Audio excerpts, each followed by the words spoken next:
On reste dans le Jura bernois. Après un été particulièrement sec, le fourrage manquera cet hiver. L'automne doux offre un petit sursis aux agricultrices et agriculteurs de la région qui ont pu laisser paître leurs troupeaux plus longtemps que prévu. Louis Beugly. Les vaches peuvent encore brouter dans les pâturages de la municipalité de Corgémont.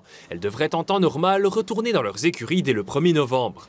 Mais avec les températures douces, le conseil municipal a décidé de repousser la date d'une semaine. À ce que je sache, moi, c'est une première qu'on peut les laisser jusqu'au 7 novembre.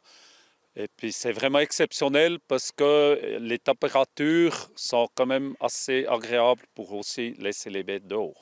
Un prolongement bienvenu pour les 14 agriculteurs concernés dans la commune. Laisser les vaches paître plus longtemps permet des économies de fourrage quotidiennes.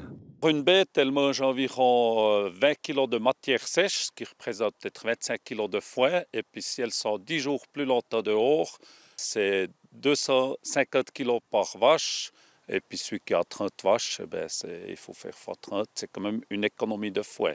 Les températures douces permettent aussi aux agriculteurs d'encore faucher leurs champs et d'alimenter leur stock de fourrage. Mais cela n'est pas forcément possible pour tout le monde, comme l'explique Tessa Gross-Niklaus, secrétaire générale de la Chambre d'agriculture du Jura bernois. C'est peut-être plus compliqué pour les agriculteurs qui sont en fromagerie, qui doivent faire que du fourrage sec, ou ce que là, comme les jours se sont quand même vachement raccourcis.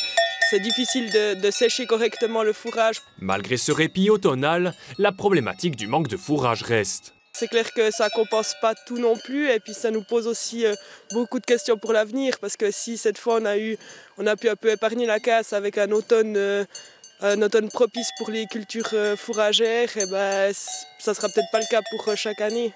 Quelques options s'offrent aux agriculteurs, comme acheter du fourrage supplémentaire ou réduire leurs troupeaux. Mais la hausse des températures reste un défi auquel il sera difficile de trouver des solutions à l'avenir.